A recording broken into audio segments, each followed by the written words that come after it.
Hello everyone, welcome to Pragati coaching classes.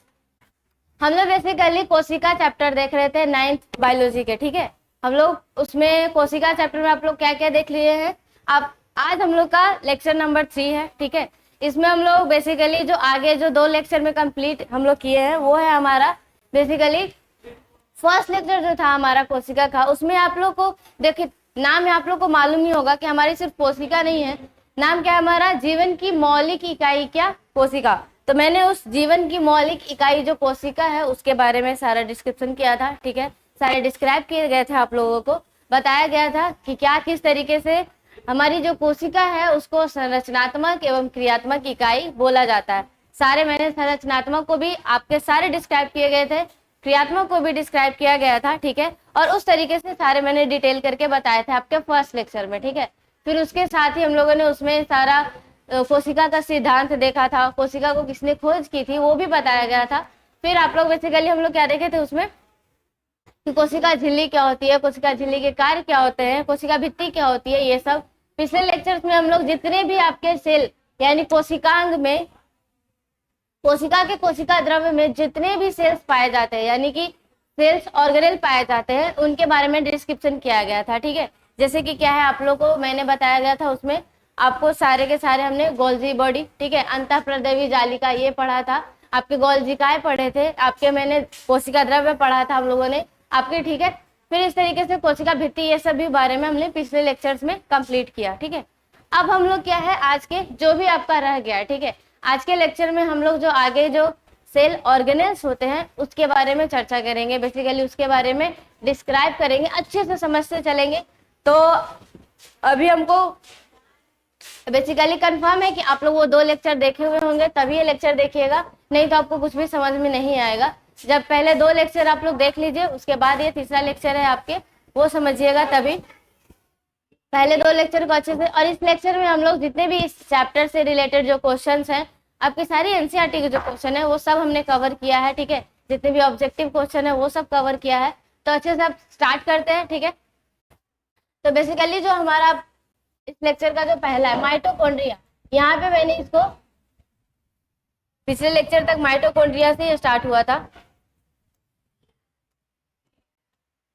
ठीक है, तो माइटोकॉन्ड्रिया, माइटोकॉन्ड्रिया क्या है, एक सेल ऑर्गेनेल है। ठीक है, यानी कि क्या हमारी कोशिका में, कोशिका द्रव्य में हमारा ये क्या पाया जा रहा है, माइटोकॉन्ड्रिया पाया जाता है। अब इसके बारे में क्या क्या है आपके एनसीईआरटी में जो लिखा हुआ है वही समझते हैं। क्या है, जैसे कि क्या पहला बोला गया है, ये प्रोकैरियोटिक में अनुपस्थित होती है। सबसे पहला पॉइंट क्या है हमारा, ये प्रोकैरियोटिक में क्या होती है, हमारी अनुपस्थित होती है।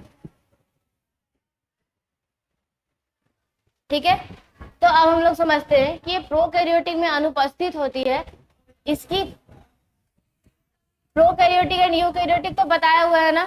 प्रोकैरियोटिक वो ऑर्गेनिज्म है, ठीक है, जहां पे क्या होती है, उसकी जो केंद्रक है वो उतनी ज्यादा डेवलप्ड नहीं होती है। ठीक है, वो आपके अच्छे तरीके से नहीं होते हैं, और ना ही केंद्रक की जो आपकी झिल्ली है वो सब प्रेजेंट होती है। ठीक है, लेकिन जो आपके यूकैरियोटिक ऑर्गेनिज्म है, ठीक है, उसमें क्या होता है, आपका सारे के सारे केंद्रक के जो आपके केंद्रक है वो सुब अच्छे तरीके से रहते हैं, केंद्रक झिल्ली पाई जाती है, सारे के सारे जो कोशिका के अंदर पाए जाने वाले कोशिकांग है वो भी प्रेजेंट होते हैं। ठीक है, इस तरीके से हम लोग वो आपको यूकैरियोटिक एंड प्रोकैरियोटिक में हम लोग पहले ही अच्छे तरीके से अंतर देख चुके हैं। ठीक है, अब हम लोग को क्या है कि इसमें जो बोला कि माइटोकॉन्ड्रिया कहाँ नहीं पाया जाता है, प्रोकैरियोटिक ऑर्गेनिज्म में नहीं पाया जाता है। तो ऑफ कोर्स नहीं पाया जाएगा ना, क्योंकि जब हम लोग पढ़ रहे थे कि प्रोकैरियोटिक में क्या होते हैं, उनका आपको मालूम है कि इस तरीके से सिंपल, ठीक है, और बीच में सिर्फ आपके ये गुणसूत्र पाए जाते हैं और कोई भी सेल ऑर्गेनेल्स नहीं पाए जाते हैं, यानी कि कोशिकांग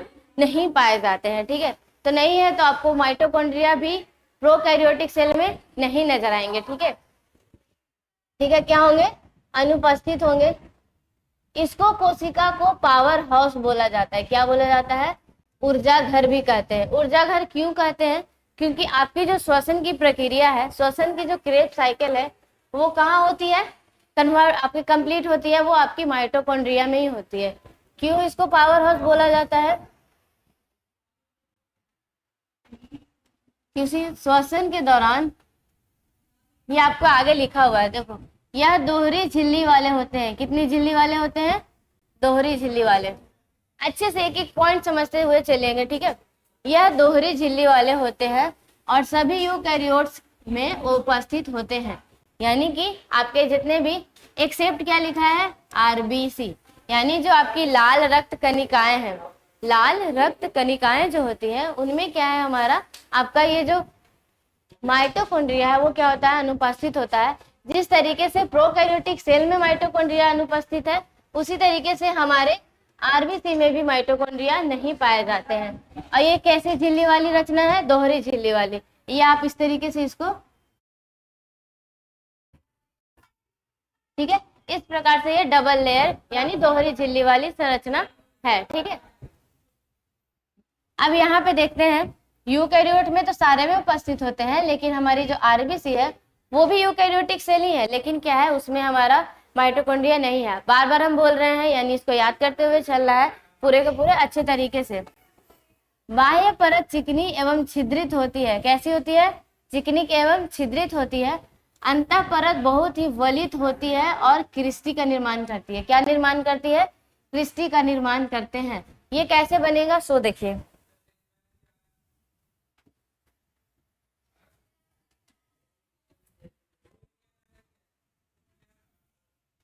ये देखो, ये इस तरीके से मैंने बाहर का आवरण बना दिया, ठीक है। उस सेकंड जो है वो इस तरीके से वलित होती है। ये क्या होती है?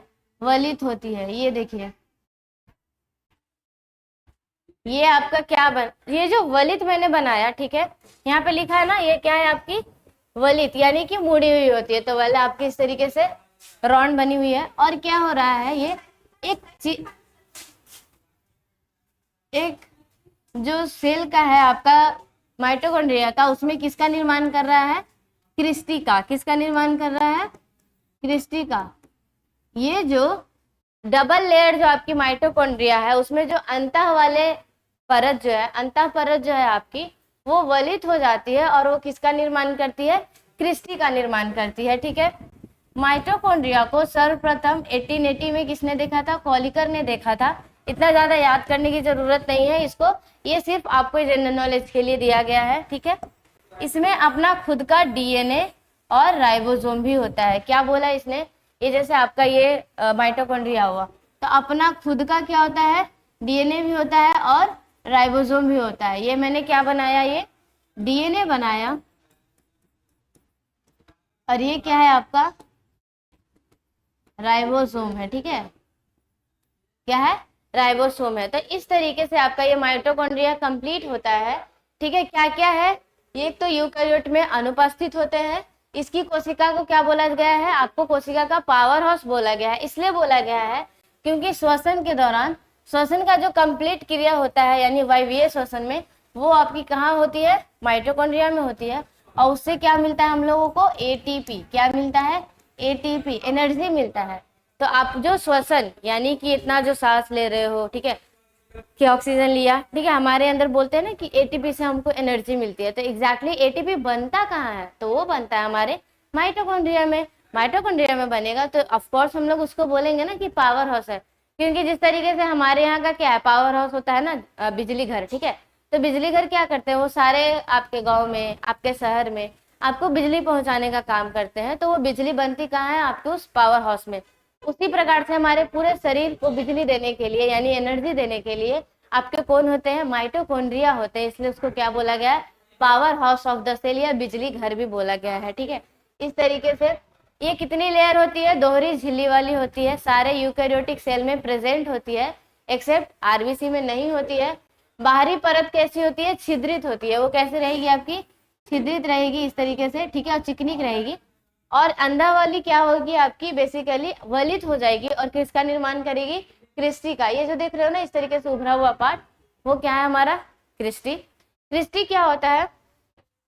क्रिस्टी बेसिकली यहाँ पे ही हमारे जो एटीपी का प्रोडक्शन है ना, वो क्रिस्टी के अंदर ही होता है। कहाँ होता है? क्रिस्टी के यहाँ ही। जो एटीपी एग्जैक्ट प्रोड्यूस होता है वो कहाँ होता है? क्रिस्टी में ही होता है। फिर माइटोकॉन्ड्रिया जो होता है उसके पास अपना क्या होता है? डीएनए भी होता है और अपना क्या होता है? राइबोसोम भी होता है, ठीक है। इस प्रकार से जो आपका माइटोकॉन्ड्रिया है ना, वो एक तरीके से अभी मैंने क्या बनाया था, प्रोकैरियोटिक सेल बनाया था ना। ये देखो यहाँ पे थोड़ा कॉन्सेप्ट है समझने वाला। प्रोकैरियोटिक सेल में क्या होता है, आपकी एक लेयर, आपकी सिंपल एक क्या होता है, कोशिका द्रव्य होता है, आपके गुणसूत्र पाए जाते हैं, और क्या होते हैं, राइबोसोम, यानी कि डीएनए पाया जाता है और राइबोसोम पाया जाता है और नॉर्मल कोशिका द्रव्य पाए जाते हैं, और ज्यादा कोई भी ऑर्गेनेल या सेल ऑर्गेनेल यानी कि आपके कोशिकांग नहीं पाई जाती है, तो इसलिए ये प्रोकैरियोटिक कहलाती है। और वही यूकैरियोट में क्या होता है, हमारे बहुत सारे सेल ऑर्गेनेल पाए जाते हैं, यानी कोशिकांग पाए जाते हैं, जो कि एडवर्स यानी आगे की और आपको दर्शाता है। तो ये क्या है, ये स्ट्रक्चर और माइटोकॉन्ड्रिया का स्ट्रक्चर थोड़ा बराबर लग रहा है ना। देखो इसका अपना डीएनए है, इसके पास भी अपना डीएनए है, इसके पास अपना राइबोसोम है, इसके पास भी अपना राइबोसोम है। तो माइटोकॉन्ड्रिया को ना आपको पहले का प्रोकैरियोट बोला गया है कि ये प्रोकैरियोटिक सेल ही है माइटोकॉन्ड्रिया, जो हमारे किस में आ गया है, यूकैरियोटिक सेल में आ गया। किस में आ गया, हमारे जो हमारे पास जो हमारा ये केंद्रक है, ये दर्शा रहा है कि यूकैरियोटिक सेल है, और आपके क्या है, बहुत सारे सेल ऑर्गेनेल्स भी है। ठीक है, इस तरीके से आपके गोल्जी बॉडी भी है आपको इस तरीके से। ठीक है, इस प्रकार से आपके अंतःप्रद्रवी जालिका हो गई, इसमें हमारे गुणसूत्र हो गए, ये केंद्रक हो गया, ये आपकी क्या हो गई, माइटोकॉन्ड्रिया हो गई, ये हमारी क्या हो गई, क्लोरोप्लास्ट हो गई। ठीक है, इस प्रकार से हमारी क्लोरोप्लास्ट हो गई, ये लाइसोसोम हो गया। बहुत सारे सेल ऑर्गेनेल होते हैं हमारे पास, तो ये ही माइटोकॉन्ड्रिया के रूप में चला गया है। तो आपको पूछेगा कभी कि माइटोकॉन्ड्रिया को पूर्व का क्या होता है, वो तो पूर्व पहले का वो क्या है, हमारा आपका प्रोकैरियोटिक सेल है। क्या है वो, प्रोकैरियोटिक सेल। ठीक है, तो यहाँ तक समझ में आ गया होगा माइटोकॉन्ड्रिया क्या है। अब हम लोग इसके कार्य समझते हैं, माइटोकॉन्ड्रिया के कार्य। इसका मुख्य कार्य क्या होता है, ऊर्जा का निर्माण कर, यानी एटीपी, एडिनोसाइन ट्राइफॉस्फेट के रूप में संचित करना है। आप लोग एटीपी का फुल फॉर्म भी कहीं पे पूछा जाता है तो याद रखना क्या होता है, adenosine triphosphate, ATP, adenosine triphosphate, हमेशा याद रखिएगा, एडिनोसाइन ट्राइफॉस्फेट। ठीक है, तो एडिनोसाइन ट्राइफॉस्फेट क्या है, हमारा एटीपी है। इसी के रूप में हमको ये ऊर्जा बोला गया है। इसको आपको आपके समझो तो एक तरीके से मुद्रा बोला गया है, यानी एटीपी खर्च करो और आपको एनर्जी मिलेगी। आपको क्या मिलेगी, एनर्जी मिलेगी। तो हमारा जो मुख्य रूप से जो कार्य है, देखो क्या बोला, इसका मुख्य कार्य क्या होता है, ऊर्जा निर्माण कर एटीपी। ठीक है, जो ऊर्जा बन रहा है, जो ऊर्जा का निर्माण करता है आपका माइटोकॉन्ड्रिया, उसको किसके फॉर्म में स्टोर रखना, आपके एटीपी के फॉर्म में। और जब भी जहां पे भी आपको जरूरत हो आप एटीपी खर्च करो और एनर्जी ले लो। ठीक है, तो इस तरीके से हमको मिल जाता है। यह क्रेब्स चक्र या कोशिका श्वसन का मुख्य स्थान है जिसने एटीपी का निर्माण होता है। इसी रीजन से क्या बोला जाता है, आपके माइटोकॉन्ड्रिया के power house of the cell. क्यों, यहाँ बोला ना क्रेब्स साइकिल, आप जब आगे पढ़ोगे, ठीक है, जो श्वसन जो होती है ना, श्वसन में आपके दो मुख्य होते हैं, एक जो आपके साइटोप्लाज्म यानी कि कोशिका द्रव्य में आपकी जो श्वसन होती है, ठीक है, श्वसन की प्रक्रिया पहली स्टेज है, और दूसरी जो है वो क्रेब्स साइकिल, वो होती है हमारे कहाँ, हमारे माइटोकॉन्ड्रिया में होती है। ठीक है, तो माइटोकॉन्ड्रिया में होती है, तो क्रेब्स साइकिल कहाँ हुआ, माइटोकॉन्ड्रिया में हुआ ना, और उसी से क्या मिला हमको, एटीपी का निर्माण हुआ, जिसको हम स्टोर करके रखते हैं और जब एनर्जी पड़ती है तो हम लोग यूज करते हैं। ठीक है, तो ये दोनों कार्य आपके किसके हैं, माइटोकॉन्ड्रिया को। तो जिस तरीके से हमने यहाँ पे एक एक ऑर्गेनेल्स लिखे हैं, यानी कि कोशिकांग का वर्णन कर रहे हैं, और उसी का उस तरीके से कार्य लिख लिख के पॉइंट वाइज। ठीक है, तो इसी तरीके से आपको भी लिखना है और समझना है हमेशा पॉइंट वाइज तरीके से। ठीक है, ये आप देख सकते हो माइटोकॉन्ड्रिया, एक जो मैंने इमेज बनाया है माइटोकॉन्ड्रिया का, और एक ये बना हुआ है। ठीक है, वैसे ही है, देख सकते हो ये बाहर का एक लेयर है जो चिकना है। ठीक है, एकदम से चिकना है, बाहर झिल्ली, ये बाहरी झिल्ली है, ये क्या है, अंतर झिल्ली। ठीक है, अंतर झिल्ली में क्या है, देखो आपका डीएनए यहाँ पे दिखा रहा है ना, ये क्या दिखा रहा है, डीएनए दिखा रहा है। ये देखिए आप क्रिस्टी बना हुआ है, राइबोसोम के कण आपको दिखा रहे हैं, पेरीमाइटोकॉन्ड्रियल अवकाश बता रहा है, यानी कि बाहरी, यानी जो हमने ये बनाते हैं ना हम लोग, ये आप इस तरीके से बहुत इजीली माइटोकॉन्ड्रिया का इमेज बना सकते हो। कभी भी क्वेश्चन आए तो इस तरीके से बना लेना है। तो देखो ये बाह्य झिल्ली क्या है, ये बाह्य झिल्ली, ये क्या है, अंतः झिल्ली,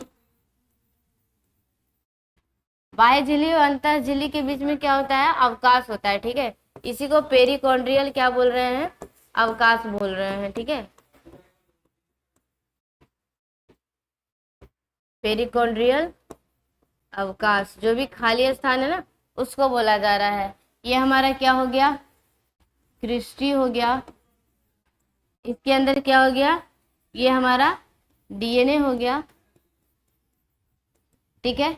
ये डीएनए हो गया और ये क्या बन रहा है हमारा, ये हमने बना दिया क्या, राइबोसोम। क्या बना दिए, राइबोसोम, ठीक है। तो इस तरीके से आपका ये मैंने दूसरा भी माइटोकॉन्ड्रिया बना दिया अच्छे तरीके से। आप इस प्रकार से इसको बना सकते हैं और इसको लिख सकते हैं, ठीक है।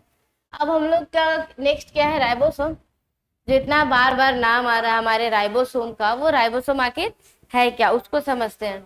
तो राइबोसोम ये होता है, ये अत्यंत छोटे गोल कण होते हैं। कैसे होते हैं, अत्यंत छोटे गोल कण होते हैं जो जीव द्रव्य में स्वतंत्र रूप से तैरते हुए आपके या फिर अंतःप्रदेवी जालिका की बाहरी सतह पर चिपके पाए जाते हैं। आपकी ये क्या बोली गई है कि ये जो आपका राइबोसोम है, ठीक है, ये जो राइबोसोम है वो क्या होता है, या तो कोशिका द्रव्य में आपको इस तरीके से तैरते हुए मिलते हैं, गोल कण होते हैं। कैसे होते हैं, गोल कण होते हैं जो कोशिका द्रव्य में तैरते हुए मिलेंगे, या तो क्या होगी आपकी अंतःप्रदेवी जालिका। ये जो हम अंतःप्रदेवी जालिका बनाए हैं उसमें क्या मिलेगी, आपकी चिपके हुए मिलेंगे, ठीक है। इसलिए तो अंतःप्रदेवी जालिका कितने टाइप की थी हमारे पास, 2 टाइप की, एक जो खुरदरी थी और एक जो चिकनी।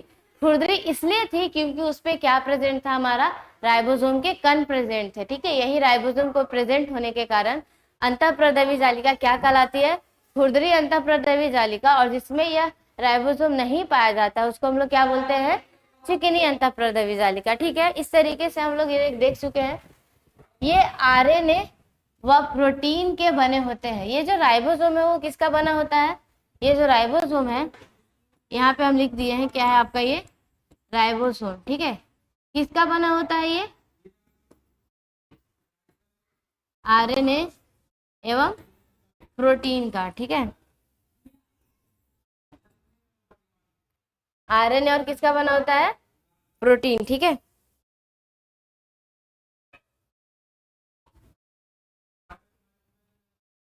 तो इस तरीके से ये हो गया आरएनए और प्रोटीन, ठीक है। तो हम लोग को क्या क्या मालूम हुआ राइबोसोम के बारे में, ये गोल कण होते हैं जो आपके कोशिका द्रव्य में तैरते हुए मिलते हैं। और क्या होता है इसके बारे में, या ये और कहाँ मिलेगा आपको, प्रेजेंट रहेगा, ये आपके अंतःप्रदेवी जालिका के बाहर रहता है, ठीक है, चिपके हुए रहता है, जिसके कारण वह क्या कहलाती है, खुरदरी अंतःप्रदेवी जालिका। और जिसमें प्रेजेंट नहीं होता वो क्या कहलाती है, चिकनी अंतःप्रदेवी जालिका, ठीक है। दूसरा बात क्या है कि आपका राइबोसोम बना किसका होता है, ये है ना सॉलिड कण है, ठीक है। तो आरएनए और प्रोटीन का बना किसका होगा, ये आरएनए और प्रोटीन का बना होता है, ठीक है। अब राइबोसोम के कार्य देख लीजिए, ठीक है। राइबोसोम के कार्य क्या है, राइबोसोम अमीनो एसिड से प्रोटीन संश्लेषण का मुख्य स्थान है। क्या बोला है ये आपका कि जो राइबोसोम है वो अमीनो एसिड से प्रोटीन संश्लेषण का मुख्य संस्थान है। इसका मतलब ये है कि आपके शरीर में जो प्रोटीन बनता है वो मेनली किसके कारण बनता है, आपके राइबोसोम के कारण। तो प्रोटीन संश्लेषण में हेल्प करने के लिए कौन है, आपका राइबोसोम है। जो हमारा जो प्रोटीन बनता है ना वो अमीनो एसिड से बनता है, किससे बनता है, अमीनो एसिड। यही अमीनो एसिड के पॉलीमर को, किसके पॉलीमर को क्या बोला जाता है, प्रोटीन बोला जाता है। तो अमीनो एसिड से प्रोटीन बनाने का कार्य कहाँ होता है, हमारे राइबोसोम में होता है। मुख्य स्थान कौन है, राइबोसोम है, ठीक है। सभी संरचनात्मक व क्रियात्मक प्रोटीन यानी कि एंजाइम का संश्लेषण राइबोसोम द्वारा किया जाता है। जितने भी प्रकार के प्रोटीन है, जिस तरीके से, चाहे वो संरचनात्मक प्रोटीन हो या फिर क्रियात्मक, क्रियात्मक इसको बोला गया है, एंजाइम को बोला गया है। वो एंजाइम जो आपके शरीर में बहुत सारे खाने का डाइजेशन करती है, बहुत तरीके से कार्य करती है, ठीक है। जितने भी जो भी खाना खाते हो पचाने का कार्य कौन करता है, आपका एंजाइम, ठीक है। तो वो भी किसका फॉर्म है, आपके प्रोटीन के ही फॉर्म है। तो प्रोटीन बनाने का मेन कार्य कौन हुआ, आपका किसका हुआ, राइबोसोम का हुआ, ठीक है। तो संश्लेषित प्रोटीन कोशिका के विभिन्न भागों में अंतर्द्रवी जालिका, अंतःप्रदेवी जालिका द्वारा कोशिका के विभिन्न भागों तक भेज दिया जाता है। क्या बोला गया है यहाँ पे कि जो संश्लेषित प्रोटीन है, यानी कि हमारा जो ये राइबोसोम है उसने क्या बनाया, प्रोटीन बनाया, ठीक है। प्रोटीन बना के क्या हुआ, विभिन्न भागों में अंतःप्रद्रवी जालिका द्वारा विभिन्न भागों तक भेज दिया जाता है। इसका मतलब ये है, जो ये हमारा अंतःप्रद्रवी जालिका है, ठीक है, खुरदरी अंतःप्रद्रवी जालिका, ये यहाँ से क्या होता है, आपके जो भी प्रोटीन बने हैं वो आपके सेल से क्या होते हैं, विभिन्न भागों में भेज दिए जाते हैं। या तो अपने यहाँ भी भेज दिए जाएंगे जो भी प्रोटीन बन रहे हैं, या तो बाहर अगल बगल जो भी सेल है उसकी जरूरत है उसको आपको प्रोटीन दे दिया जाता है। यानी कि क्या हुआ, आपका प्रोटीन संश्लेषण का मुख्य कार्य कौन करता है, आपका राइबोसोम। कहाँ होता है, राइबोसोम के द्वारा ही आपका प्रोटीन संश्लेषण किया जाता है। तो स्पेशली याद रखिएगा, जो मेनली एकमात्र जो स्पेसिफिक कार्य है आपके राइबोसोम का वो क्या है, प्रोटीन संश्लेषित करना, ठीक है। और प्रोटीन संश्लेषित को पूरे शरीर यानी कि जो भी कोशिका के विभिन्न भागों तक कौन पहुंचाने का कार्य करता है, आपकी अंतःप्रद्रवी जालिका, ठीक है। अब हमारे पास अगला नेक्स्ट क्या है, लवक। जो नेक्स्ट आपके सेल के अंदर पाए जाने वाले सेल ऑर्गेनेल है, यानी कोशिका के अंदर पाए जाने वाली कोशिकांग, वो कौन है, लवक। लवक क्या होता है, आप इसके बारे में सुने होंगे। ये केवल पादप, कहाँ पाई जाती है, पादप एवं एल्गी कोशिकाओं में पाए जाने वाले अंगक हैं। ये कहाँ पाई जाती है, सिर्फ और सिर्फ कहाँ पाई जाएगी, पादप कोशिकाओं में। कहाँ पाई जाएगी, पादप कोशिकाओं में। एल्गी जो है ना वो भी आपके पादप में ही आते हैं, ठीक है। तो स्पेसिफिक क्या हुआ कि जो लवक है यानी जिसको हम लोग प्लास्टिड बोलते हैं, वो कहाँ पाया जाएगा, सिर्फ और सिर्फ कहाँ पाया जाएगा, आपके पादप कोशिकाओं में। यह 2 परत वाले अंगक है। जिस प्रकार से हमारे पास माइटोकॉन्ड्रिया डबल लेयर था, ठीक है, उसी प्रकार से हमारे पास जो लवक है वो भी डबल लेयर है। विभिन्न आकार व आकृति, जैसे कपनुमा, पिताकार होता है, यू आकृति का होता है आदि। यानी जो लवक है ना उसका शेप निश्चित नहीं है। जैसे अभी हम माइटोकॉन्ड्रिया ही बना रहे थे तो इस तरीके से बना दिया, फिक्स था, ठीक है।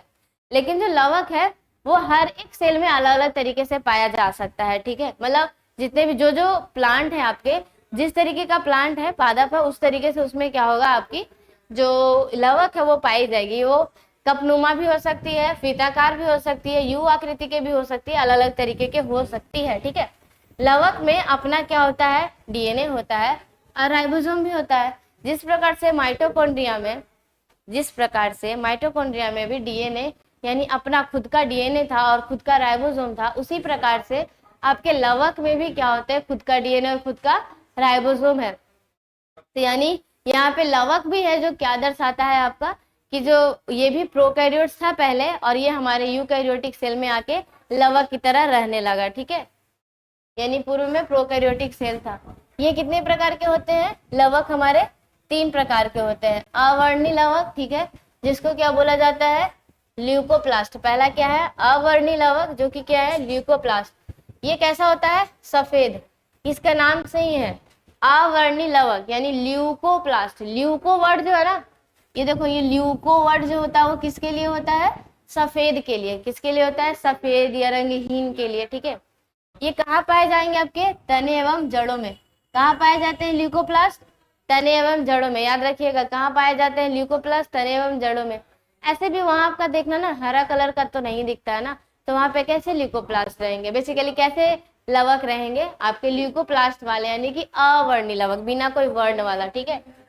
वर्णी लवक दूसरा हमारा क्या है, वर्णी लवक, जिसको क्या बोलते हैं, क्रोमोप्लास्ट। क्या बोला गया है, क्रोमोप्लास्ट। ये कैसा होता है, लाल, भूरा, अन्य जितने भी कलर के हो। ये कहाँ पाए जाएंगे, जड़ में पाए जाएंगे, तना में पाए जाएंगे और पत्तियों में भी पाए जाते हैं। तो अलग अलग कलर के जो आपके जड़, तने, पत्तियां जो नजर आती हैं, जो कलर नजर आता है वो किसके कारण होता है, आपके क्रोमोप्लास्ट के कारण, ठीक है। अब सबसे इंपॉर्टेंट क्या है, हरित लवक, ठीक है, जो कि क्या है हमारा, क्लोरोप्लास्ट उसको बोलते हैं। ये कैसा होता है, हरा होता है और ये कहाँ पाया जाता है, सिर्फ और सिर्फ कहाँ पाया जाएगा, पत्तियों में ही पाया जाएगा। कहाँ पाया जाएगा, पत्तियों में ही पाया जाएगा, ठीक है। जिससे हमको मालूम क्या होता है आपका कि हरित लवक पत्तियों में जो पाया जाता है, इसके थ्रू क्या होता है आपको मालूम है ना, प्रकाश संश्लेषण की प्रक्रिया होती है। प्रकाश संश्लेषण जो है वो हमारा किसके द्वारा होता है, इस क्लोरोप्लास्ट में ही प्रकाश संश्लेषण की प्रक्रिया होती है। ठीक है, तो ये 3 प्रकार के कौन कौन से होते हैं। पहला अवर्णी लवक जिसको ल्यूकोप्लास्ट बोला जाता है, जो बिना कलर का होता है, वो कहाँ पाया जाएगा, जड़ एवं तना में पाया जाएगा। दूसरा क्या है, वर्णी लवक जिसको क्रोमोप्लास्ट बोला जा रहा है, यानी कलर वाला कुछ है, वो कहाँ पाया जाएगा, जड़ तना पत्ती तीनों जगह पे पाया जाएगा। तीसरा क्या है आपका हरित लवक यानी क्लोरोप्लास्ट, जो कि क्या है, हरा होता है और सिर्फ कहाँ प्रेजेंट रहता है, पत्तियों में ही पाया जाता है। ये किसके लिए होता है, प्रकाश संश्लेषण प्रक्रिया के लिए। ठीक है, यहाँ पे देख लो, यहाँ पे मैंने हरित लवक का इमेज डाला हुआ है, जो कि आपको है, ये देखो डबल लेयर आपको पता चलेगा, बाह्य झिल्ली, ठीक है, अंतः झिल्ली है। ठीक है, इसमें क्या होता है, बहुत सारे आपके थैलाकोइड होते हैं। ये आप जब 10th में जब प्रकाश संश्लेषण पढ़ोगे ना, तो आपको ये मिलेगा। ठीक है, इस तरीके से आपको ये चीजें हैं। अब ये रिक्तिका क्या है, हमारी रिक्तिका के बारे में जानते हैं। तो हरित लवक का कार्य क्या हुआ, यहाँ पे बेसिकली जो ये तीनों, ये जो 3 प्रकार के होते हैं ना, इससे ही आपको पता चल गया होगा कि ये कार्य क्या करते हैं। ल्यूकोप्लास्ट बेसिकली क्या कार्य करते हैं, आपके फूड स्टोरेज का, क्या करते हैं, फूड स्टोरेज का, लिख लेना। क्रोमोप्लास्ट क्या करता है, आपको बेसिकली कलर प्रोवाइड करता है, जितने भी पेड़ पौधे हैं उसको क्या प्रोवाइड करता है, कलर, उसको रंग देता है। ठीक है, रंग देगा। और ये हरित लवक कौन सी प्रक्रिया करती है, प्रकाश संश्लेषण की। ठीक है, तो इसके बाद हमारे पास क्या है,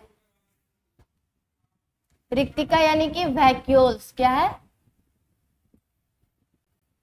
वैक्यूल्स। ठीक है, तो वैक्यूल्स में क्या है हमारे पास, ये कोशिका द्रव्य में झिल्ली द्वारा निश्चित थैली के आकार की संरचना होती है। ठीक है, जिन्हें क्या बोला गया है, रिक्तिका या रसधानी, क्या बोलते हैं, रिक्तिका या रसधानी। ठीक है, कहते हैं ये कोशिका द्रव्य में झिल्ली द्वारा निश्चित थैली की आकार की संरचना है। ये हमारा कोशिका हुआ, इसमें क्या हुआ, हमारे पास कोशिका द्रव्य हुआ। ठीक है, आपको पता है बीच में क्या होता है, केंद्रक है। ठीक है, केंद्रक से ही रह के क्या होता है, आपको एक निश्चित आकार का, इस तरीके से जो भी है निश्चित आकार का क्या है, थैली नुमा, ये क्या है, थैली नुमा एक संरचना पाया जाता है, जिन्हें क्या बोलते हैं हम लोग, रसधानी या रिक्तिका। ठीक है, इस तरीके से आपकी रिक्तिका का इंट्रोडक्शन हो गया। जंतु कोशिका में रिक्तिकाएं कैसी होती है, छोटी होती है, लेकिन पादप कोशिकाओं में कैसी होती है, ये बड़ी, कैसी होती है, बड़ी, बहुत ज्यादा बड़ी होती है। लगभग देखो, बड़ी रिक्तिकाएं पादप कोशिका में लगभग कितना 90% तक भाग घेरे रहती है। मतलब ये है कि अगर ये देखो इस तरीके से आपका पादप कोशिका है, ठीक है, तो पादप कोशिका है, तो ये आपका मान लिया जाए ये केंद्रक है, केंद्रक उसका साइड रहता है, और इतना बड़ा पार्ट क्या है आपका, ये रिक्तिका ही है। ये क्या है आपका, रिक्तिका यानी कि रसधानी, यानी आपके कोशिका द्रव्य का 90% भाग कौन हो गया, रसधानी हो गया। ये आपका क्या है, पादप कोशिका है, क्या है ये, पादप कोशिका। ठीक है, तो इस प्रकार से हमारा ये जो पादप कोशिका में जो हमारे रसधानी है वो 90% उसका जगह घेरे हुए रहता है, और जो हमारी जो जंतु कोशिका है उसमें छोटी छोटी रसधानियां पाई जाती हैं। अब इसके आप कार्य देख लीजिए। जो रिक्तिका का कार्य है वो क्या है, ये कोशिका के अंदर परासरण दाब, यानी परासरण दाब मैंने पढ़ाया हुआ है, ऑस्मोसिस प्रेशर है, ठीक है, का नियंत्रण व पादप कोशिकाओं में अपशिष्ट उपापचयी पदार्थ को इकट्ठा करने का कार्य करता है। क्या क्या कार्य किया, सो सुनो। परासरण दाब का नियंत्रण, यानी कि जो हमारा ऑस्मोटिक प्रेशर है, ये जो वैक्यूल है वो क्या कर रहा है, ऑस्मोटिक बैलेंस कर रहा है।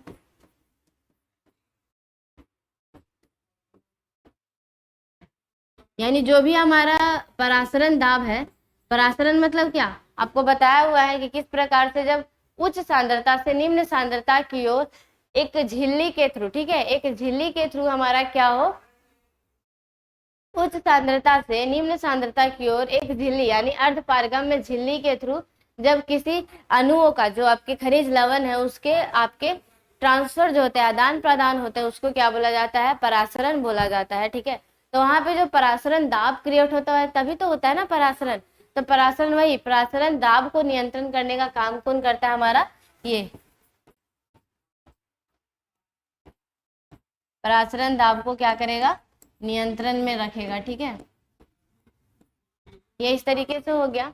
फिर क्या है आपका, कोशिका में अपशिष्ट उपापचयी पदार्थ को इकट्ठा करने का कार्य करता है। अब बताओ, ये घर है हमारा, घर में एक समझो तो ये स्टोर रूम की तरह है, खाली है, जहाँ कोई लोग रहते नहीं है, वो रूम कैसा है, खाली है। तो खाली होता है तो क्या करते हैं हम लोग, जो भी हमारे घर में कुछ भी एक्स्ट्रा पड़ा रहता है ना, उसको हम लोग वहीं जाके रख देते हैं कि और सब जगह को क्यों खराब करे। ठीक है, तो अब इतनी बड़ी वैक्यूल है, रसधानी है, तो हम लोग क्या करते हैं, जो भी हमारे यहाँ जो प्लांट के अंदर जो भी एक्स्ट्रा चीजें जो बनती हैं, जो उपापचयी क्रियाओं से जो अपशिष्ट पदार्थ बनते हैं, वो कहाँ रखाते हैं, आपके वैक्यूल्स में ही रखाते हैं। ठीक है, इस प्रकार से इसका कार्य समझ में आ गया होगा। अब हम लोग क्या देखने वाले हैं, लाइसोसोम क्या है ये हमारा। यहाँ पे देख सकते हो, ये प्लांट सेल है, उसमें मैंने वैक्यूल दिखाया है, यहाँ पे आपके अच्छे तरीके से सब पता चल रहा होगा। ठीक है,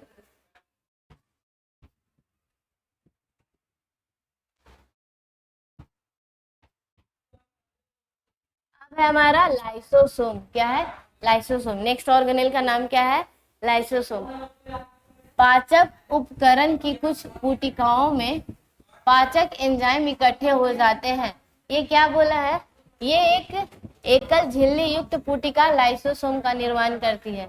ये जो बोल रहा है कि पाचक उपकरण की कुछ पुटिकाओं में, यानी कि जो पाचन की प्रक्रिया होती है हमारे सेल के अंदर। ठीक है, हमारे सेल के अंदर जो पाचन की प्रक्रिया हो रही है, ये सेल है, केंद्रक है, तो पाचन होगा तो क्या होगा, कुछ पुटिकाएं जो होता है वो झिल्ली के जगह पे क्या होता है, आपके घेरा जाता है झिल्ली से। ठीक है, तो वो किसका निर्माण करती है, एकल झिल्ली युक्त पुटिकाएं क्या कहलाती है, लाइसोसोम। क्या कहलाती है, लाइसोसोम। ये देख सकते हैं, ये सिंगल लेयर है, यानी बाहर का जो झिल्ली है वो सिर्फ सिंगल लेयर है, एक ही एकल झिल्ली है, वो किसका निर्माण कर रही है, लाइसो। ठीक है, किसका निर्माण कर रही है, लाइसोसोम का। इनका एक कोई निश्चित आकृति या आकार नहीं होता है। ये मुख्यतः जंतु कोशिकाओं में किसमें पाए जाते हैं, मुख्यतः जंतु कोशिकाओं में व कुछ पादप कोशिकाओं में पाए जाते हैं। ये जो हमारे जंतु कोशिकाएं ना, उसमें क्या होते हैं, ये मुख्यतः ज्यादा पाए जाते हैं। तो क्यों पाए जाते हैं, आपको मालूम ही होगा, क्योंकि पादप कोशिकाएं क्या है, वो तो खाना अपना खुद बनाती है ना, तो उसको किसी के द्वारा खाना लेकर उसको पचाने की जरूरत नहीं है। जंतु लोग क्या करते हैं, अपना खाना स्वयं नहीं बना पाते हैं, तो हम लोग बाहर से खाना लेते हैं, तो उसको पाचन की प्रक्रिया है ना, जरूरत है, तो पाचन के लिए इसी रीजन से आपके जो लाइसोसोम है वो कहाँ पाए जाते हैं, आपके जंतु कोशिका में ज्यादा पाए जाते हैं और पादप कोशिका में बहुत ही कम पाए जाते हैं। ठीक है, इस प्रकार से लाइसोसोम क्या है, आपके सेल के अंदर एक पाचन प्रक्रिया है के लिए आपका एक थैलीनुमा स्ट्रक्चर है। ठीक है, जो एकल झिल्ली का होता है घिरा हुआ, इसके अंदर एंजाइम पाए जाते हैं। क्या पाए जाते हैं, पाचक रस। क्या पाए जाते हैं, पाचक रस, जो कि क्या करेगी, भोज्य पदार्थ का पाचन करेगी। भोज्य पदार्थ का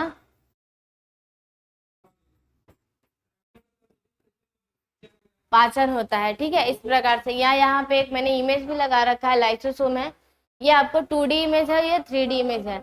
यानी कि अगर आप 3D में देखो तो ये गोल गोल नुमा संरचना पाया जाता है। ठीक है, एकल झिल्ली वाला, जिसके अंदर क्या पाए जा रहे हैं, पाचक रस पाए जा रहे हैं, जो आप जो भी भोज्य पदार्थ लोगे उसको डाइजेस्ट कर देगा। आइए आपके क्या है, उस तरीके से एंजाइम्स और प्रोटीन है। ठीक है, ये देख सकते हो, ये आपका 3D आपका ये क्या है, इस तरीके से लाइसोसोम बना हुआ है। यहाँ पे भी ये लाइसोसोम है 2D इमेज में, और ये 3D इमेज में। और उसके अंदर जो ये गोल गोल संरचनाएं दिख रही है ना, ये क्या है, आपके एंजाइम्स है। क्या है, वही पाचक रस। क्या है वो, आपके पाचक रस है, इस तरीके से। ठीक है, तो ये हमारा हो गया है। अब लाइसोसोम के क्या है कार्य, लाइसोसोम के कार्य क्या है, सो समझिए। उपापचयी प्रक्रियाओं में जब कोशिका क्षतिग्रस्त हो जाती है तो लाइसोसोम की पुटिकाएं फट जाती है और पाचक एंजाइम स्रावित हो जाता है और अपनी कोशिकाओं को स्वपाचित कर देता है। इसलिए लाइसोसोम को कोशिका की क्या बोली गई है, आत्मघाती थैली बोली गई है, यानी कि सुसाइडल बैग बोला गया है, सुसाइडल बैग बोला गया है। क्या बोला है, सो ये लाइन समझिए। उपापचयी प्रक्रियाओं में जब कोशिका क्षतिग्रस्त हो जाती है, यानी कि कुछ पाचन की प्रक्रिया हो रही थी, कुछ जो भी आपके श्वसन हो रहे थे, आपके डाइजेशन हो रहे थे, आपके बहुत सारे प्रकाश संश्लेषण की प्रक्रिया हो रही थी, ठीक है।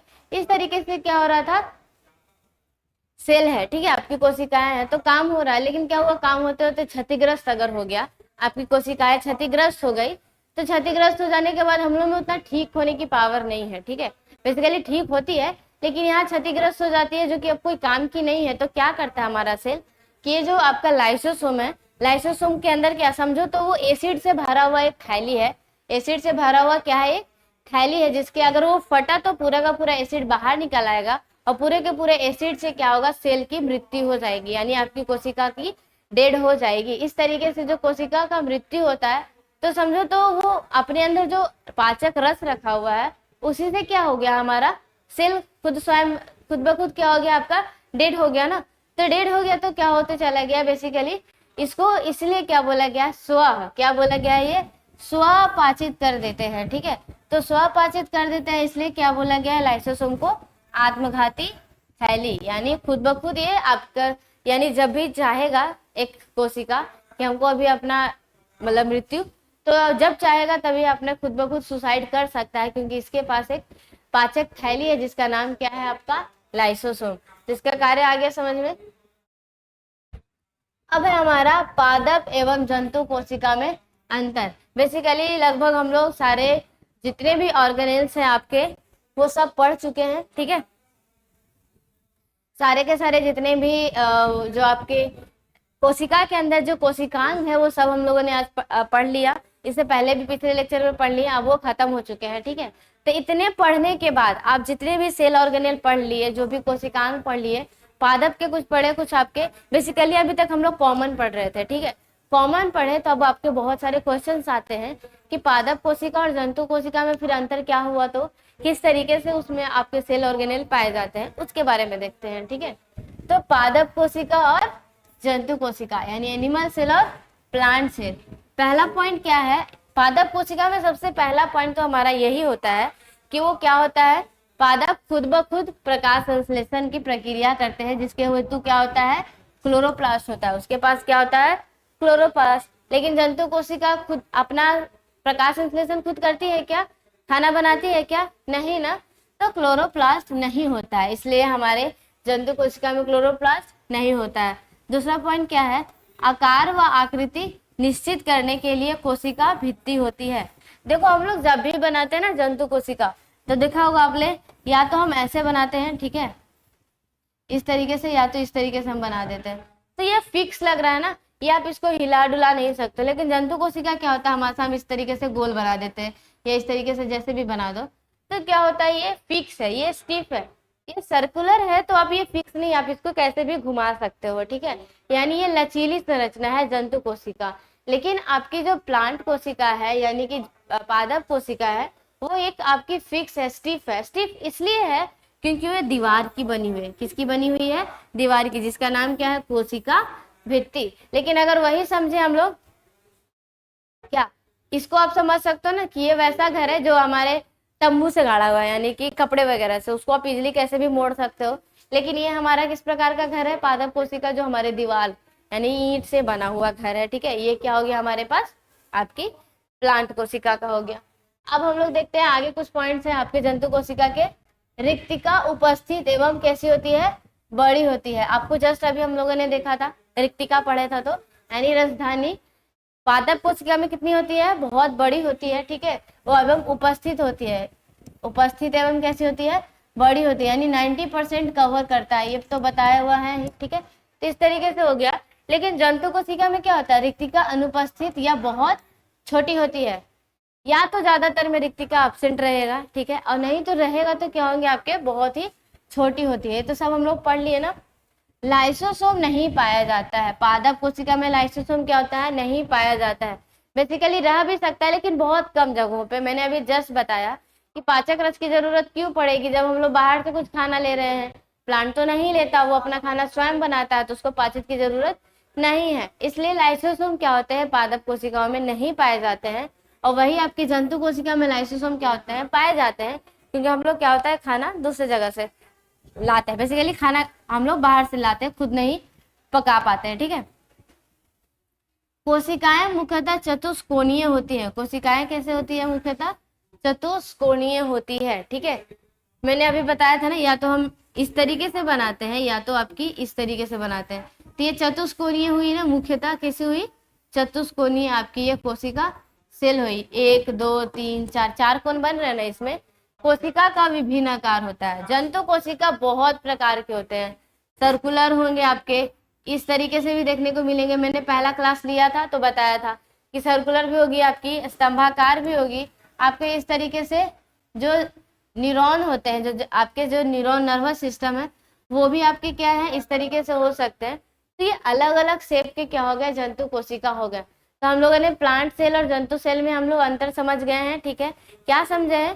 कि जंतु कोशिका में क्या होता है, बेसिकली आपके क्लोरोप्लास्ट नहीं पाए जाते, वही आपके पादप कोशिका में पाई जाती है। क्यों? क्योंकि वहां पे आपको प्रकाश संश्लेषण करना होता है। दूसरा पॉइंट क्या था हमारा, कि उसमें आपकी क्या पाई जाती है? रिक्तिका बड़ी पाई जाती है, ठीक है, और उपस्थित होती है। लेकिन आपके जंतु कोशिका में क्या होंगे? या तो नहीं पाई जाएगी, और पाई जाएगी तो क्या होगी? बहुत ही छोटी पाई जाएगी। फिर क्या है आपका लाइसोसोम प्लांट कोशिकाओं में नहीं पाया जाता है, होगा भी तो बहुत कम पाया जाता है। और जंतु कोशिका में क्या है? आपको पाए जाते हैं। और जो पादप कोशिकाएं हैं वो क्या होती है? मुख्यतः चतुष्कोणीय होते हैं। वही आपके जो जंतु कोशिकाएं हैं वो क्या होते हैं? बहुत सारे आकार के होंगे, ठीक है। तो यहाँ पे हम लोगों ने सारा पढ़ लिया है। ये आप लोगों को दिख रहा है क्या?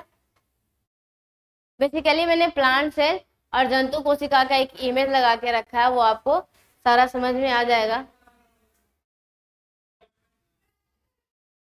ठीक है। इस तरीके से आप लोग देख लेना, सारा बना हुआ है इस तरीके से इमेज। आपके एनसीईआरटी का ही एक तरीके का इमेज है जो कि मिल रहा है।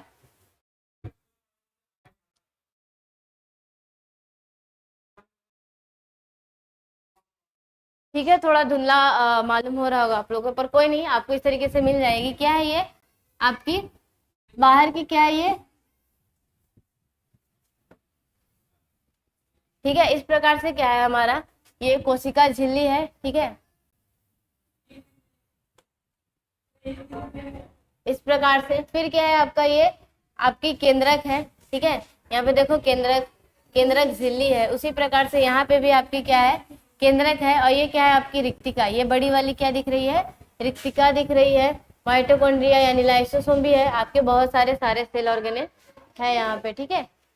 अब क्या है अभ्यास, मैंने जो आप लोग इस 3 लेक्चर में, ठीक है, मैंने इस कोशिका को कंप्लीट किया है, ठीक है, अच्छे तरीके से सारा समझाया है कि आपको पूरा का पूरा सारा मैटर समझ में आए।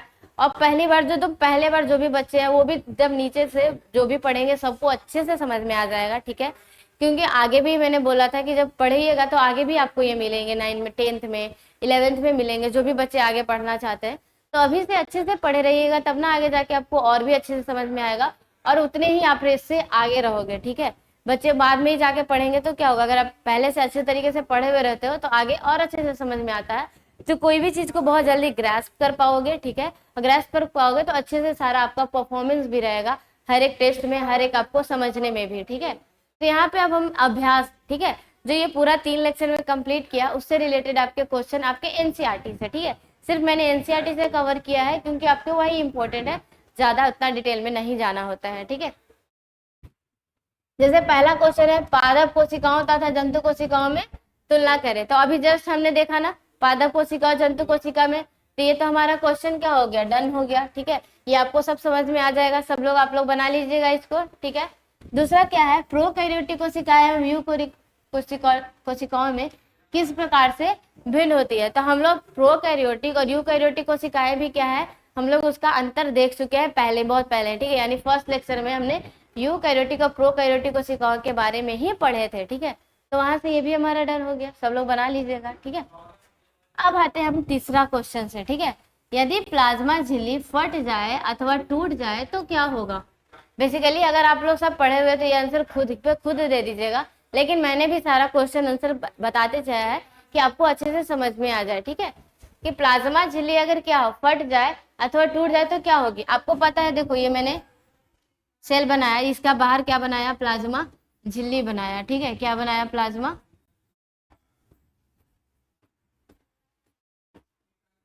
आपको मालूम है कि इसके अंदर क्या है, कोशिका द्रव्य है।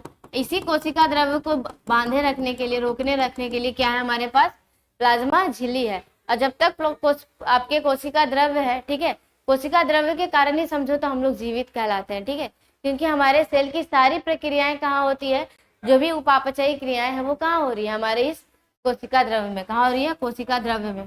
तो अगर ये फट जाए, सोचो अगर ये फट जाए, टूट जाए, तो क्या होगा, कोशिका द्रव्य सब बाहर आ जाएगा और सेल क्या हो जाएगा, बेसिकली मर जाएगा, ठीक है। तो यहाँ पे मैंने आंसर लिखा है, यदि प्लाज्मा झिल्ली फट जाए तो कोशिकाओं के भीतर होने वाली क्रियाएं संभव नहीं है, अतः कुछ समय में कोशिका क्या हो जाएगी, नष्ट हो जाएगी। क्या हो जाएगी, नष्ट हो जाएगी। तो मैंने बोला ना कि आपकी जितनी भी उपापचयी क्रियाएं हैं वो कहाँ होती है, कोशिका द्रव्य में होती है। ये देखो कोशिका द्रव्य है,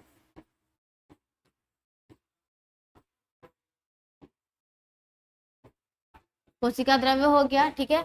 अब कोशिका द्रव्य हो गया, ठीक है, तो उसमें क्या है, हमारा ये उपापचयी क्रियाएं होती है। उसमें क्या हो रही है, उपापचयी क्रियाएं हो रही है। अगर ये फट गया तो ये सब तो क्रियाएं नहीं होंगी, ये सब क्रियाएं नहीं होंगी तो हम लोग जीवित नहीं रह पाएंगे। तो बेसिकली हमारा जो सेल है वो क्या हो जाएगा, मर जाएगा। तो ये आंसर समझ में आ गया। इस तरीके से ही आपको बनाने हैं, ठीक है। उसके बाद नेक्स्ट क्वेश्चन क्या है, यदि गोल्जी उपकरण ना होता तो कोशिका जीवन में क्या होता, ठीक है, जीवन में क्या होगा। बेसिकली जो देखो सबके काम आप लोग जानते हैं तो आंसर दे दोगे ना। क्या पूछा गया, अगर गोल्जी उपकरण नहीं होता तो नहीं होता, तो क्या आपको मालूम है कि गोल्जी उपकरण के क्या कार्य है, हमारा लिपिड सिंथेसिस करना, ठीक है, प्रोटीन का पैकेजिंग करना, जो भी आपकी चीजें बन रही हैं, एक तो लिपिड का बनाएगा, ठीक है, लिपिड सिंथेसिस करेगा, यानी जितने भी वसा है, ठीक है, यानी ऑयली सब्सटेंस है, उसका निर्माण कौन करता है, गोल्जी उपकरण करता है, ठीक है। उसके बाद उसको पैकेजिंग करता है, और भी जो अंतःप्रद्रवी जालिका द्वारा भी जो प्रोटीन बनाया गया है उसका भी संश्लेषित करता है ये, ठीक है, संश्लेषित करके पैकेजिंग करके वो क्या करता है, बाहर बेसिकली बाहर ट्रांसपोर्ट करने का काम करता है। तो क्या होगा, यहाँ पे मैंने उत्तर लिखा है इसका, गोल्जी उपकरण चिकने चपटे समूह के रूप में केंद्रक के पास उपस्थित होता है, ठीक है। ये प्रायः क्या होते हैं, समानांतर पंक्तियों में। ये मैंने इसको लंबा थोड़ा आंसर देने के लिए किया, जैसा आपको ना आंसर जिस मार्क्स का दे, अगर 3 मार्क्स का दे तो इतना लिखना है, 2 मार्क्स का है, 1 मार्क्स का है, तो आप बहुत ही एक लाइन में आंसर दे सकते हो नीचे वाला, ठीक है। और श्रवण का कार्य करता है, कैसा कार्य करता है, श्रवण का कार्य करता है। इनका मुख्य कार्य क्या है, कोशिका में संश्लेषित पदार्थों को पैकेट बनाकर, यानी पैकेज बनाकर कोशिका के अंदर व बाहर लक्ष्यों को भेजना है। जो भी टारगेट है कि हमको कुछ यहाँ भेजना है, कुछ यहाँ भेजना है, वो सब कौन करेगा, आपका ये गोल्जी उपकरण करेगा। यह लाइसोसोम को बनाने में भी सहायक होता है। लाइसोसोम जो अभी हम लोग पढ़े थे ना, वो बनाने में भी किन सहायक है, आपका गोल्जी उपकरण। यदि गोल्जी उपकरण कोशिकाओं के पैकेज बनाकर अंदर व बाहर स्थानांतर तथा लाइसोसोम बनाने का कार्य नहीं होंगे, यदि क्या है, गोल्जी उपकरण कोशिकाओं में अनुपस्थित हो जाए, ठीक है, वही बोला ना कि कोशिका गोल ना हो, ठीक है, यहाँ पे कुछ ये हो गया है आपके, ठीक है, कोशिकाओं में ना हो तो क्या होगा, आपका पैकेज बनाकर जो अंदर व बाहर स्थानांतरित होता है तथा लाइसोसोम बनाने का जो कार्य है वो क्या होंगे, नहीं होंगे, अगर ये एब्सेंट होगा तो, ठीक है। तो यहाँ पे आपको आंसर मिल गया है।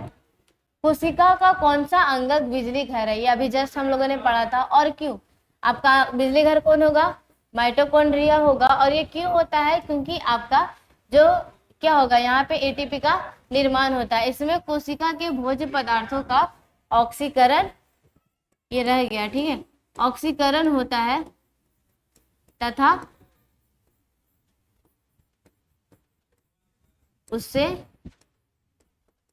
एटीपी का निर्माण होता है, जो हमें क्या प्रोवाइड करता है, जो हमें ऊर्जा प्रदान करती है। इसलिए इसे क्या बोला गया है, इसलिए इसे बिजली घर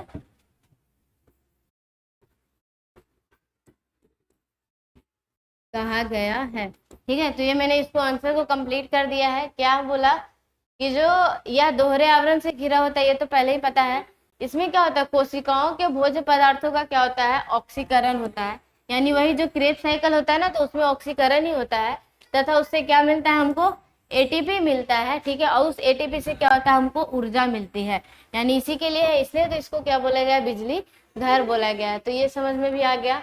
अब हमारा क्या है, कोशिका झिल्ली को बनाने वाले लिपिड तथा प्रोटीन का संश्लेषण कहाँ होता है। कोशिका झिल्ली को बनाने वाले लिपिड तथा प्रोटीन कहाँ बनते हैं, आपको मालूम है। मैंने बताया था जब कोशिका झिल्ली पढ़ रहे थे तब, कि कोशिका झिल्ली किसके बने होते हैं, प्रोटीन एवं लिपिड के, प्रोटीन एवं लिपिड के। आपको मालूम है कि आपको प्रोटीन संश्लेषण और लिपिड संश्लेषण कौन करता है, अभी जस्ट मैंने बोला अंतःप्रद्रवी जालिका। कौन होंगे, अंतःप्रद्रवी जालिका। तो कहाँ होंगे, कोशिका झिल्ली का निर्माण करने वाले प्रोटीन पोषक द्रव्यों में पाए जाने वाले खुरदरी अंतःप्रद्रवी जालिका द्वारा संश्लेषित की जाती है। तो समझ में आ गया, मैंने पहले भी बता दिया, ठीक है। लिपिड का निर्माण कौन करती है, चिकनी अंतःप्रद्रवी जालिका द्वारा कार्बनिक कणों के स्रवण से होता है, ठीक है। ये प्रोटीन व लिपिड ही कोशिका झिल्ली का क्या करती है, निर्माण करती है। देखो पॉइंट वाइज इसका आंसर मिल गया ना हमको। अंतःप्रद्रवी जालिका यानी दोनों, चिकनी और खुरदरी, दोनों मिलके किसका निर्माण कर रही है, लिपिड और प्रोटीन का। और वो आपके कौन बना रहे हैं उसको, वो कहाँ जाके बना रही है, हमारी कोशिका झिल्ली का निर्माण कर रही है। तो ये भी हमको समझ में आ गया है। अब क्या है, परासरण। आपका नेक्स्ट क्वेश्चन क्या है, परासरण क्या है। तो परासरण पहले ही बता है, अभी जस्ट हम लोग क्लास पढ़ रहे थे तब भी हम लोग पढ़े हैं, क्या पढ़े हैं, कि यह वर्णात्मक पारगम्य झिल्ली द्वारा पानी के अणुओं के उच्च सांद्रता क्षेत्र से निम्न सांद्रता क्षेत्र की तरह गति करने को ही क्या बोलते हैं, परासरण। यानी किसके द्वारा, पारगम्य झिल्ली। कौन सी झिल्ली, वर्णात्मक या अर्ध पारगम्य झिल्ली भी बोलो, चयनात्मक भी बोलो, अर्ध पारगम्य झिल्ली या चयनात्मक भी बोलो, चयनात्मक पारगम्य झिल्ली, ये तीनों किसी के नाम है, आपके प्लाज्मा झिल्ली के ही नाम है। वो क्या करते हैं, उससे जो पानी के अणुओं का उच्च सांद्रता से निम्न सांद्रता की हो, जैसे कि ये सेल है, ठीक है, इधर क्या है हमारा, सांद्रता बढ़ जाए, ये हमारा अर्धपारगम्य झिल्ली हो गया। यहाँ से इधर जो जा रहा है, यहाँ पे क्या है, उच्च सांद्रता है, क्या है, उच्च सांद्रता। बाहर क्या है, निम्न सांद्रता है। उच्च सांद्रता किसकी है, वाटर की। तो पानी का बाहर से अंदर जाना, ये क्या कहला रहा है, परासरण कहला रहा है। पानी की गति उसमें घुले हुए पदार्थों पर निर्भर करती है। ये क्यों बोला, क्योंकि आपको मालूम है उच्च सांद्रता यहाँ पे क्यों हो पाया, क्योंकि यहाँ पानी में और कुछ नहीं घुला हुआ था, ज्यादा पानी ही था। लेकिन यहाँ निम्न क्यों है, क्योंकि यहाँ पानी के साथ साथ बहुत चीजें घुली हुई है, जिसके कारण वहाँ पानी की सांद्रता कम गई और यहाँ पे पानी की सांद्रता बढ़ गई। तो उच्च सांद्रता से निम्न सांद्रता की ओर कौन जाएगा, आपका पानी ही ग्रो करे जाएगा, गति करेगा। तो गति डिसाइड क्यों है ना। अब ये गति इधर से इधर भी हो सकती है, कब, जब यही बाहर क्या हो जाए, उच्च सांद्रता हो जाए, अब अंदर क्या हो जाए, निम्न। तो ये निम्न और उच्च कब डिसाइड हो रहा है, जब पानी में घुले हुए जो कण है वो डिसाइड कर रहे हैं, ठीक है। तो परासरण भी समझ में आ गया। अब हम यहाँ पे कुछ आपके क्वेश्चंस दिए गए हैं, ठीक है। तो बोला गया है सेल शब्द की उत्पत्ति से संबंधित वैज्ञानिक का नाम बताओ। सेल, सेल का नाम किसने बताया था इस तरीके से, सेल आपने बताया था कि जो रॉबर्ट हुक थे उन्होंने क्या देखा था, इस प्रकार से मधुमक्खी के जाली के नुमा सेल देखा था, ठीक है। इसी को सेल बोला जाता है, इस तरीके से आपके इसको सेल बोले जाते हैं। तो इस प्रकार से किसने देखा था, रॉबर्ट हुक ने ना। तो आपके आंसर कौन हो जाएंगे, देखो स्लीडन एवं स्वान नहीं, वॉटसन क्रिक नहीं, नॉल रस्का नहीं, कौन हो जाएगा आपका, रॉबर्ट हुक। क्योंकि रॉबर्ट हुक ने ही जो पहली बार आपके जो कोशिका देखी थी वो इस सेल जैसा देखा था, जाली नुमा स्ट्रक्चर देखा था, जिसका नाम सेल रॉबर्ट हुक ने ही रखा था। ईआर जुटा रहता है, जो आपका एंडोप्लाज्मिक रेटिकुलम है यानी अंतःप्रद्रवी जालिका है, वो किससे जुड़ा हुआ रहता है, अभी जस्ट हम लोगों ने पढ़ा है, किससे, गोल्जी से नहीं, कोशिका झिल्ली से। हाँ कोशिका झिल्ली से तो रहती है आपकी, केंद्रक झिल्ली से बिल्कुल यहाँ पे भी, तो गोल्जी उपकरण से भी कहीं पे आपकी रहती है, यानी कौन सी हो जाएगी, सभी से हो जाएगी। देखो इस प्रकार से है ना, ये आपका ये इस तरीके से केंद्रक है, यहाँ से आपकी एंडोप्लाज्मिक रेटिकुलम स्टार्ट होती है, वैसे भी रहती है, ठीक है। कोई इस प्रकार से आपकी जुड़ी हुई रह जाती है, इस प्रकार से, ठीक है। तो आपके क्या हुआ, केंद्रक झिल्ली से भी जुड़ा हुआ हो गया, प्लाज्मा झिल्ली से भी जुड़ा हुआ हो गया, यानी कोशिका झिल्ली से, और गोल्जी बॉडी कहने का क्या मतलब है, इधर आपकी गोल्जी बॉडी है, इधर इस तरीके से, तो ये गोल्जी बॉडी से भी आपके कनेक्टेड होते हैं, क्योंकि खाने का पैकेजिंग, जो प्रोटीन का पैकेजिंग है वो तो गोल्जी बॉडी ही करेगा, तो वो कनेक्टेड होगा तब ना कर पाएगा, तो आपके ये सारे तीनों से कनेक्टेड होगा। ठीक है, निम्न में कोशिका विकास पहले हुआ है, निम्न में से कोशिका के विकास से पहले किसका हुआ है, माइटोकॉन्ड्रिया का, गोल्जी बॉडी का, केंद्रक का, लाइसोसोम का।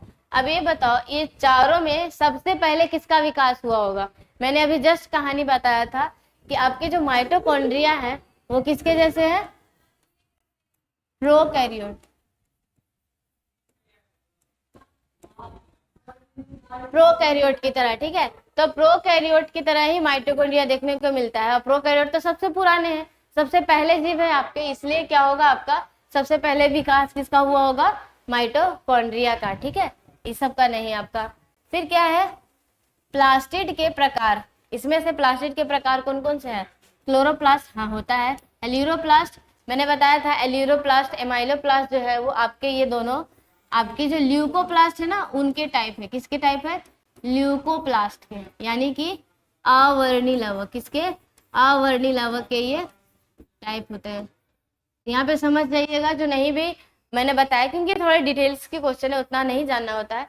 तो क्लोरोप्लास्ट तो मालूम था, एल्यूरोप्लास्ट एमाइलोप्लास्ट किसके पार्ट है, आपके अवर्णी लवक के पार्ट है। ठीक है, तो यानी क्या हो जाएगा, इनमें से सभी आंसर हो जाएगा।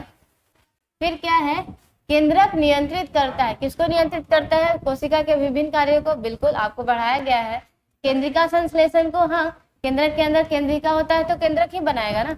अनुवांशिकता को, बिल्कुल, यानी कि यहाँ पे भी आंसर क्या आ जाएगा, सारा का सारा। केंद्रक किसको किसको नियंत्रित करता है, आपकी कोशिका के विभिन्न कार्यों को केंद्रक संश्लेषण करता है, केंद्रिका का, अनुवांशिकता भी इसी पे डिपेंड करेगा। ठीक है, स्तनपायी के लाल रक्त कोशिकाओं में किस अवस्था में केंद्रक नहीं पाया जाता है। हमने बताया था कि आपकी जो लाल रक्त कणिकाएं होती है आरबीसी, उसमें जब होता है क्या, आपकी केंद्रक नहीं पाई जाती है। तो कब नहीं पाई जाती है, संश्लेषण के समय नहीं, परिपक्व के समय नहीं, मरने के समय नहीं, क्या होंगे आपके, परिपक्व के समय। ठीक है, यानी परिपक्व यानी कि आपके जो जब वो मैच्योर हो जाता है, यानी हम लोग बोलते हैं ना मैच्योर आरबीसी, मैच्योर बड़ा हो गया, एडल्ट आरबीसी। ठीक है, एडल्ट आरबीसी में क्या पाई जाती है, हमारा केंद्रक नहीं पाया जाता है। ठीक है, बेसिकली केंद्रक नहीं पाया जाता है।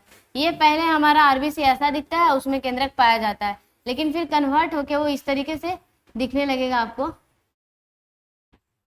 इस तरीके से दिखने लगेगा, और आरबीसी में केंद्रक क्या हो जाता है, अनुपस्थित हो जाता है। संश्लेषण के समय बोला जा रहा है, संश्लेषण के समय क्या होता है ना, आपका ये डिटेल थोड़ा है, तो ये भी आंसर हो सकता है, क्योंकि यहाँ से इस प्रक्रिया में के दौरान जब बनता है तो धीरे धीरे क्या होता है, गायब भी हो जाता है। ठीक है, तो ये भी हो सकता है, ये भी आप लोग इसको ध्यान से देख लीजिएगा। ठीक है, कोशिकाओं की सूक्ष्म संरचना किस यंत्र के द्वारा देखी जाती है, सूक्ष्म, ये क्या है, ये गलत, यहाँ पे क्या होगा, सूक्ष्म संरचना, कोशिका की सूक्ष्म संरचना किससे देखी जाती है, आपको पता है, ये तो ऐसे ही आंसर निकल जाएगा ना, साथ में आप लोग करते चल रहे हैं सब लोग। Electron microscope, phase contrast microscope नहीं होता है, क्या होता है, इलेक्ट्रॉन माइक्रोस्कोप होता है। माइक्रो डिसेक्शन ये भी नहीं है, कंपाउंड माइक्रोस्कोप। सबसे सूक्ष्म संरचना आपको किससे देखने को मिलेगी, इलेक्ट्रॉन से, कंपाउंड से भी देखने को आपको नहीं मिलेगी। ठीक है, कोशिका सिद्धांत का प्रतिपादन किसने किया था, मैंने याद भी करवाया था, किसने किया था, ये तो सिंपल, बस पढ़ो और आंसर दो। किसने किया था, स्वीडन एवं स्वान ने, रॉबर्ट हुक ने नहीं, ल्यूवेनहॉक ने नहीं, जॉनसन ने नहीं। ठीक है, अंतःप्रद्रवी जालिका निम्नलिखित में किस क्रिया से संबंधित है।